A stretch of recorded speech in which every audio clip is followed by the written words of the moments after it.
안녕하세요. 저는 개포동에 사는 40대 초반의 여자입니다. 저는 결혼 생활 내내 몰상식한 시누이에게 시달렸어요. 시누이는 새언니인 저를 노비 취급했거든요. 그 여자 때문에 결혼 생활이 참 고달팠네요. 하지만 고생 끝에 낙이 온다고 참고 참던 제가 터트린 반격 덕분에 제대로 엿을 먹였죠.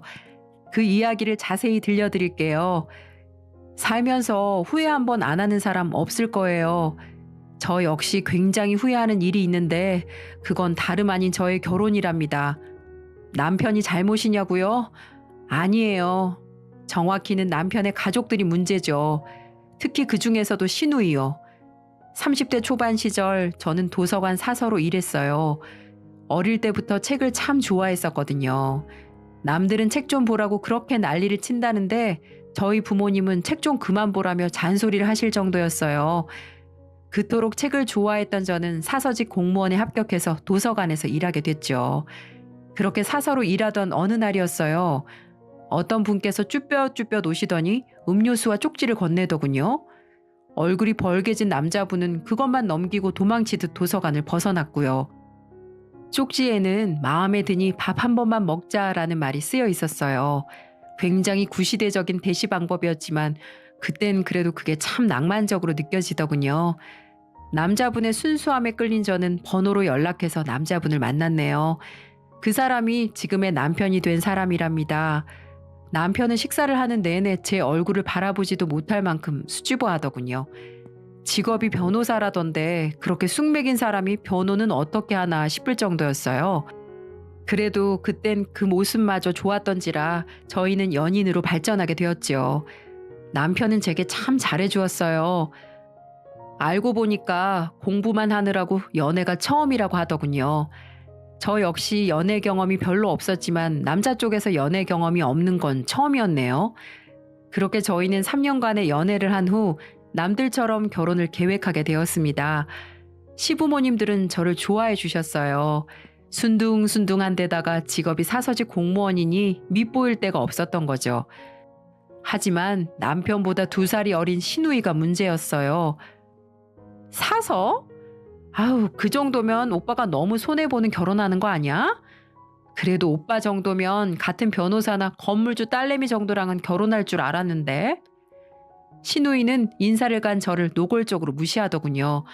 남편이 주의를 준 탓에 입을 다물었지만 제 기분은 이미 상해 있었고요.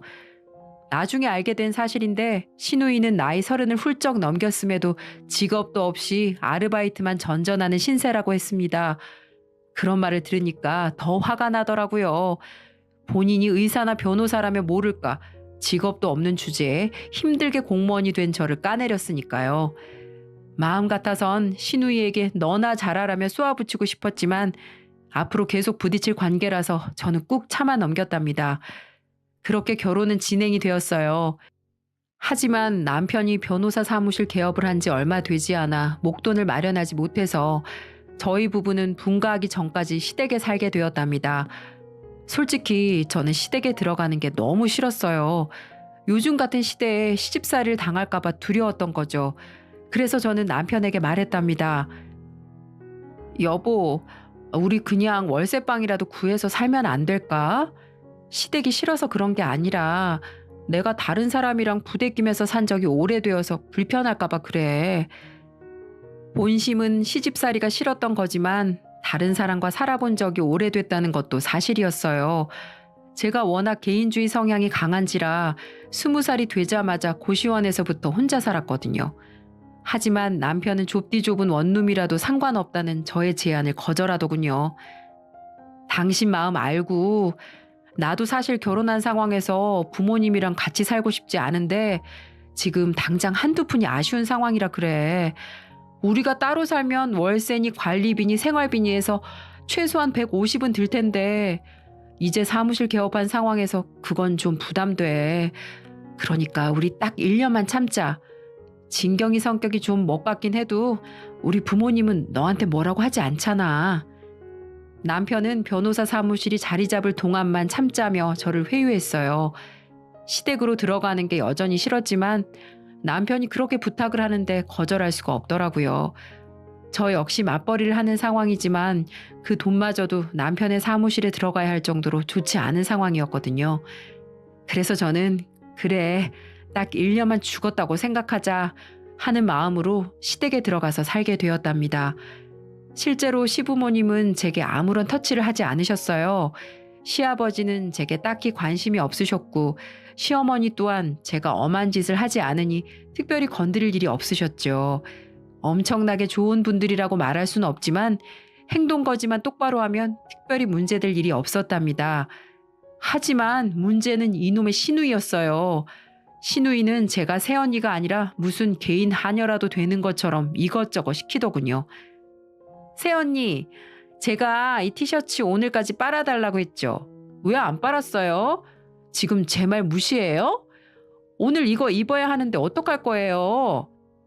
새언니, 제가 요즘 뼈마디가 시큰해서 그러는데 정육점 가서 사골 좀 사다가 푹 고아줄 수 있어요? 새언니, 화장실 청소한 거 맞아요? 변기 안쪽에 똥 묻은 거 그대로 있던데 왜 안 닦았어요? 지금이라도 가서 당장 닦아요. 시누이는 저를 부려먹는 게 마치 자신의 권리라도 되는 것처럼 제게 이것저것 시키더군요. 처음에는 그냥 군말 없이 했죠. 하지만 그 정도가 심해지니 슬슬 화가 나더군요. 어떨 땐 퇴근하자마자 변기를 닦으라고 하는데 마음 같아선 변기소를 면상에 던져버리고 싶더라고요. 그래도 저는 딱 1년만 참자라는 일념으로 시누이가 시키는 것들을 모두 했답니다. 그런데 그건 제 잘못이었던 것 같아요. 그런 식으로 고분고분하게 행동하니까 시누이는 제가 호구인 것처럼 쉽게 부려먹었고 안 그러시던 시어머니마저 저를 종처럼 부려먹는 거 있죠. 그제야 저는 시월드라는 게 뭔지 제대로 깨달았네요. 그런데 참 웃긴 게 그들은 꼭 남편이 없을 때만 그렇게 한다는 점이었어요. 아무래도 남편이 이 집안에서 제일 돈을 잘 버니까 눈치를 보는 듯 했죠. 그게 얄미워서 남편에게 모든 사실을 고발하고 싶었지만 이간질이나 하는 아내가 되는 것 같아 저는 쉽게 입을 뗄 수도 없었네요. 한두 번 보고 말 사이라면 진작 터뜨렸겠지만 저들은 앞으로 수십 년을 봐야 할 사람들이니까요. 그러던 어느 날이었어요. 평소처럼 하던 생리를 안 해서 임신 테스트기를 사서 검사를 해보니까 2줄이 뜨더라고요. 오류인가 싶어서 몇 번이나 다시 해봤지만 매번 2줄이었어요. 네, 임신이었습니다. 저는 남편이 퇴근하자마자 이 사실을 알렸답니다. 우와, 드디어 나도 아빠가 되는 거야? 만세! 제 뱃속에 아이가 있다는 걸 들은 남편은 엄청나게 기뻐하더군요. 결혼 전에도 자기는 다둥이 아빠가 되고 싶다며 아이에 대한 열망을 드러내던 사람이었거든요. 남편은 거실로 나가 시부모님과 시누이에게 제가 임신했다는 사실을 알렸어요. 하지만 시아버지만 흐뭇하게 웃으시며 축하한다고 하실 뿐 시어머니와 시누이는 영 찝찝한 표정을 짓더군요. 물론 축하를 전하긴 했지만 그게 진짜 축하가 아니라는 건 지나가는 개가 봐도 알 수 있을 정도였으니까요. 그래도 저는 내심 기대했습니다. 뱃속에 아이를 품었으니 시어머니와 시누이의 소나기에서 조금이나마 벗어날 수 있을 거라고요. 하지만 그건 제 오산이었죠. 시어머니는 제게 노동을 시키진 않았지만 잔소리가 더 심해지셨고 시누이는 임신 전이나 후나 똑같이 일을 시키더군요. 어느 일요일에는 밤새 집에 들어오지 않던 시누이가 아침이 되어서야 들어오더라고요. 그것도 벌개진 얼굴로 말이죠. 시누이는 술 냄새가 풀풀 풍기는 입으로 제게 꿀물 좀 타오라고 시키더군요. 그나마 다행인 건 주말이라 남편이 집에 있었고 야, 이진경, 새언니가 네 종이냐? 네가 뭔데 꿀물 타오라고 시키고 난리야? 라며 뭐라고 했답니다. 하지만 오히려 옆에 있던 시어머니가 예, 시누이가 속이 안 좋다는데 꿀물 좀 타다 줄 수 있지? 넌 뭘 그렇게 예민하게 그러니? 하고 커버를 치시더군요. 참 어이가 없었어요. 회사에서 회식을 하다 들어온 것도 아니고 밤새 나이트클럽에서 술이나 먹고 들어온 주제에 어쩜 그리 뻔뻔하게 꿀물을 타오라고 하고 그걸 커버친다는 게 참 신기할 정도더군요. 다행히 남편 말은 제정신인지 됐으니까 속 안 좋으면 진경이 보고 직접 타먹으라고 하세요.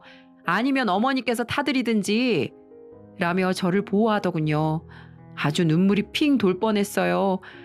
시어머니와 시누이는 집에서 파워가 가장 센 남편의 말을 듣고 깨갱했고요. 하지만 그건 그때뿐. 남편이 출근한 평일에는 주말에 스트레스를 마구 토해내더군요. 임신 6개월이 넘어 배가 많이 불러왔을 때조차도 그들은 저를 마치 노예처럼 부려먹으며 이거 치워라 저거 닦아라 등을 시켰어요. 그런 것들을 겪다 보니까 저 사람들이 내가 임신했다는 걸 알기나 하는 걸까 하는 생각까지 들더라고요. 까놓고 말해서 시아버지가 제게 그렇게 굴었다면 이해라도 했을 겁니다. 남자라서 임신의 고통을 모를 테니까요. 하지만 같은 여자의 고생을 뻔히 아실 시어머니와 시누이가 저를 그토록 부려먹으니까 더욱 서럽더군요. 몸은 정말 무거운데 케어는커녕 이렇게 노비 생활을 하고 제대로 하지 못하면 구박이나 받으니까 정말 괴롭더군요. 그래서 저는 참다 못해 시어머니께 말씀드렸답니다. 어머니, 그리고 아가씨, 정말 너무하세요. 예전이라면 모를까 제가 아이까지 임신했는데 어쩜 그렇게 무심하세요? 집안일을 돕는 건 바라지 않아도 최소한 구박만 하지 마셔야죠. 같은 여자끼리 정말 너무하신 거 아니세요? 저는 그동안의 서름을 담아 울먹이며 말했답니다. 이렇게라도 하면 조금이나마 제 마음을 알아주실 거라고 생각했거든요. 하지만 그건 또 제 착각이더군요. 그들은 제 생각보다 악독했기 때문이었죠. 어머, 너 무슨 말을 그렇게 하니? 누가 들으면 우리가 무슨 시집살이라도 시킨 줄 알겠다. 그냥 살림이나 조금 시킨 것뿐인데 그게 그렇게 힘들었다고 이 시애미한테 그러는 거니? 너희 집안에서 그렇게 가르쳤어? 맞아요, 새언니. 막말로 저희가 언니한테 욕을 하길 했어요? 아니면 막노동을 시키길 했어요? 그런 것도 아닌데 왜 그렇게 저를 나쁜 사람처럼 몰아가세요? 무심한 건 저희가 아니라 언니예요. 이건 뭐 임신했다고 유세 부리는 것도 아니고. 시어머니와 시누이는 제가 엄살을 부린다며 오히려 질책을 하더군요. 둘이서 그렇게 저를 손가락질하며 말을 하니 이런 생각이 들었어요. 이것들 안 되겠네. 동물이 아닌 사람이라면 저렇게까지 나오진 않을 텐데 저 사람들은 짐승보다 못한 사람들이구나. 어떻게 자기 손주 품에 안은 며느리한테 저런 행동과 말을 할 수가 있지? 어떻게 자기 오빠 마누라 된 사람한테 뻔뻔하게 저렇게 나올 수가 있는 걸까? 정말 안 되겠어. 지금까지는 내가 큰일 만들고 싶지 않아서 언젠가는 이러다가 서로 잘 지내겠지 싶어서 참고 살았는데 더 이상은 안 되겠어. 저 여자들은 말로 들어먹을 인간들이 아니야. 라는 생각이 들더라고요. 한마디로 잠자는 사자의 코털을 건드린 거죠. 그래서 그날 이후 전 더 이상은 당하지 않고 당당하게 살기로 결심했어요. 도대체 어떻게 저 여자들을 골탕 먹일까 시도 때도 없이 생각을 하는 게 제 유일한 낙이었습니다. 그러다가 첫 번째 타겟이 된 게 시누이였어요. 어느 겨울밤이었습니다. 시누이는 몸매 관리한다며 헬스장을 다니고 있을 때였는데 헬스장이 바로 옆이라 운동을 하고 바로 집으로 왔거든요. 물론 땀도 많이 흘렸을 테니 찝찝했겠죠. 그러다 보니 거실에 있는 가스보일러로 가서 온수 버튼을 당장 누르고 난 뒤 곧바로 옷을 훌러덩 벗더니만 화장실로 향하더라고요. 그때는 시모와 시부는 지인들을 만나러 간다며 집에 없었던 터라 저와 시누이 단둘뿐이었고요. 딱 좋은 타이밍이었죠. 여자분들은 다 아시겠지만 남자들하고는 달리 여자들은 한 번 샤워하면 적어도 20분 정도는 씻고 나오잖아요. 그걸 노리고 계획을 실행했습니다. 지금 생각해도 웃음이 막 나오네요. 그렇게 전 신우가 화장실 들어간 지 1, 2분 정도 지나자 시누이 한번 엿먹어보라고 물소리가 들릴 때 보일러를 살짝 꺼버렸답니다. 여러분들도 생각해보면 그 겨울날 샤워하는데 보일러를 꺼버리니 얼마나 추웠겠어요. 정말 엄청 차가웠을 테죠. 그리고는 혹시라도 화장실 문을 열고 저보고 보일러를 다시 켜달라고 할까봐 쓰레기 분리수거하러 가는 척하고 집을 나가버렸어요. 그리고 정확히 15분 뒤에 쓰레기를 버리고 집으로 들어갔죠. 현관문을 열고 집으로 들어가니 아주 가관이더군요. 신우는 화장실 문 앞에서 이러지도 저러지도 못하고 머리에는 샴푸 거품을 잔뜩 둘둘 둘러싼 채로 제가 오기만을 기다리고 있었던 것 같았어요. 언니가 그랬죠? 언니가 보일러 껐죠? 나 샤워하고 있는데 분명 내가 보일러 켜고 들어갔는데 왜 갑자기 따뜻한 물이 나오다가 찬물이 나오냐고요?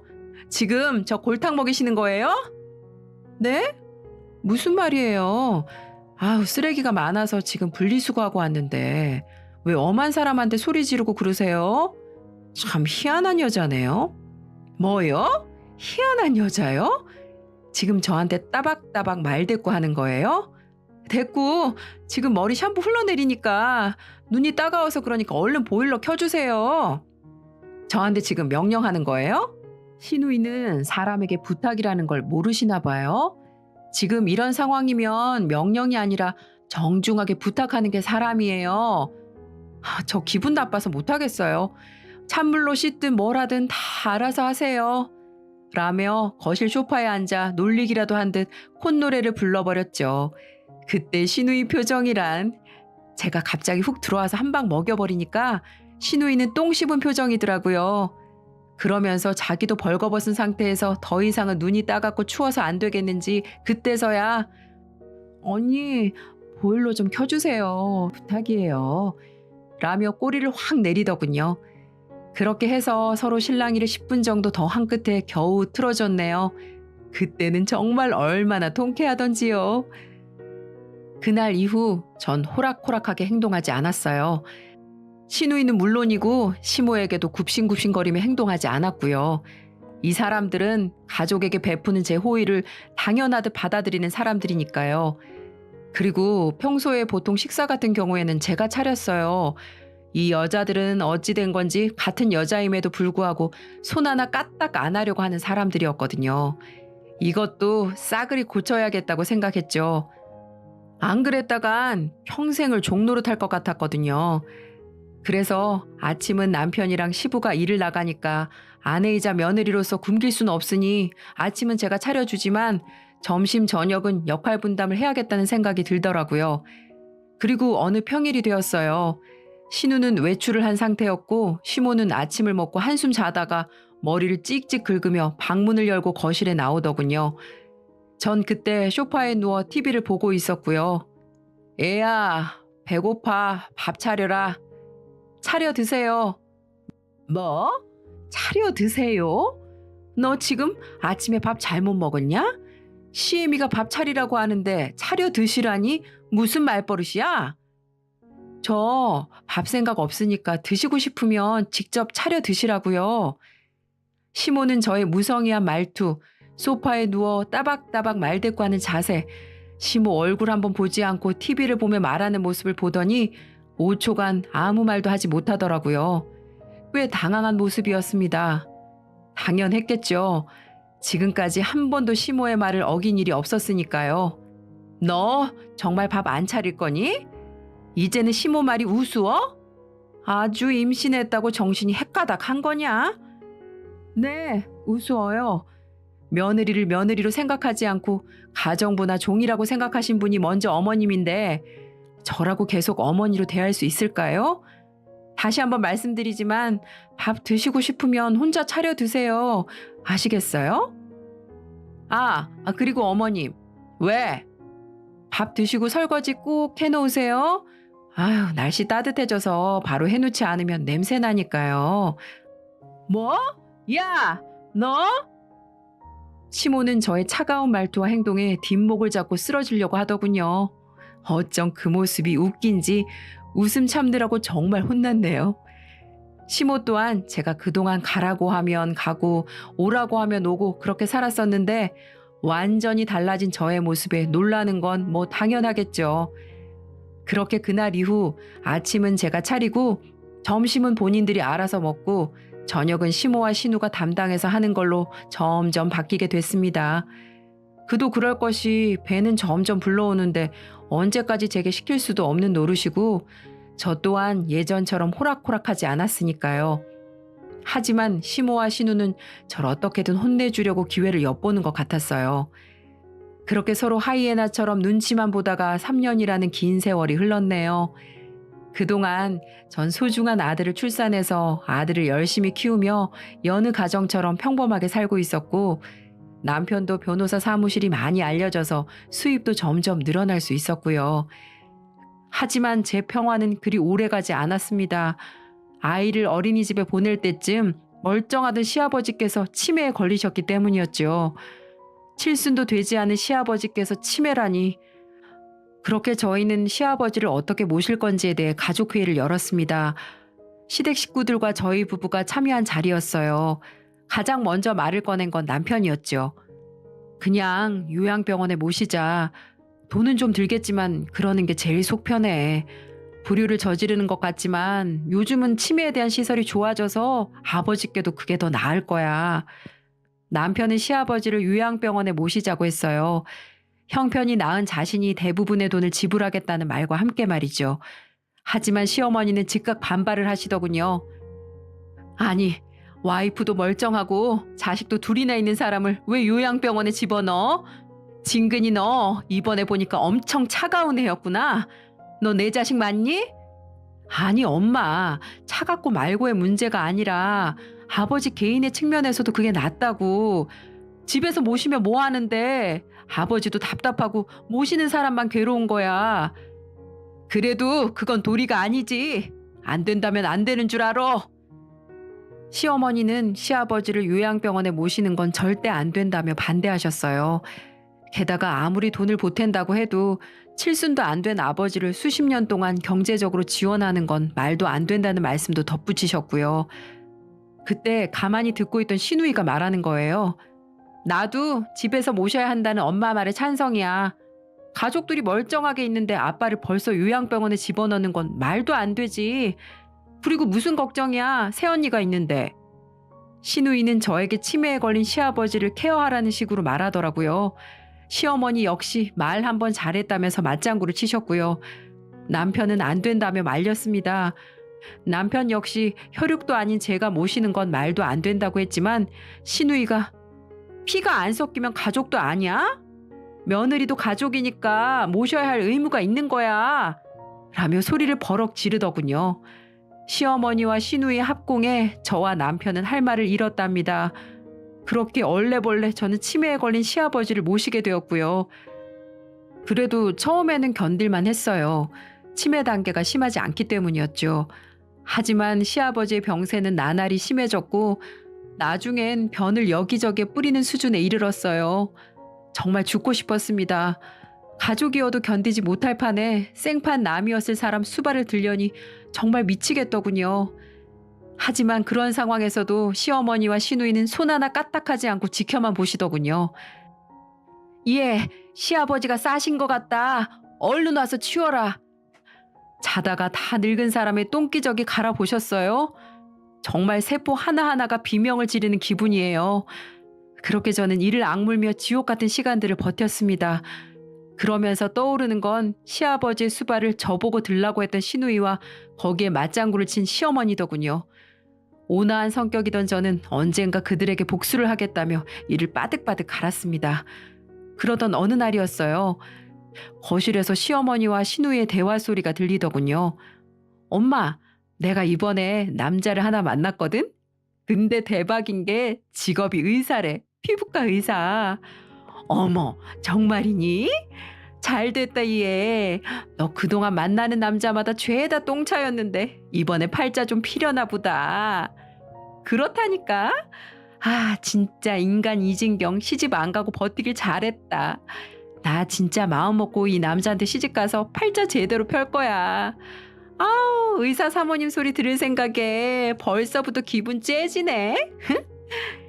대화를 대충 들어보니 시누이가 남자 하나를 만났는데 그게 의사인 듯 했어요.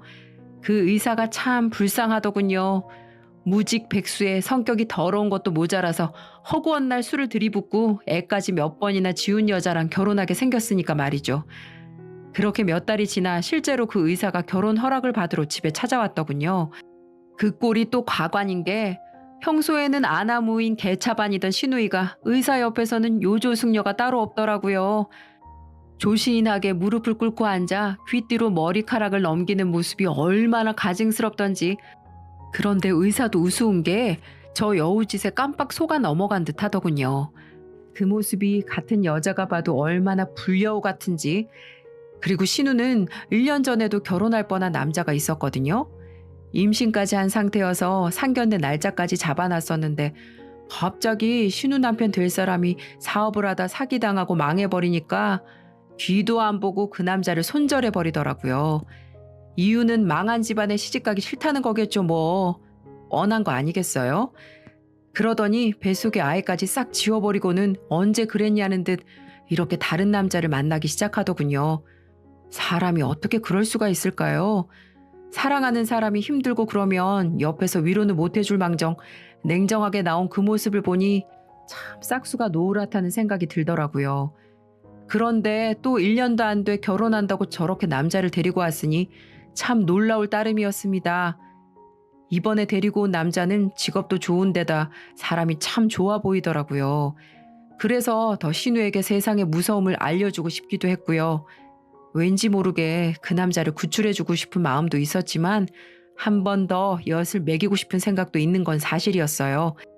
그래서 전 어느 날 신우이가 거실 탁자에 휴대폰을 놔두고 화장실에서 씻고 있을 때를 노려 결혼할 남자 연락처를 알아냈어요.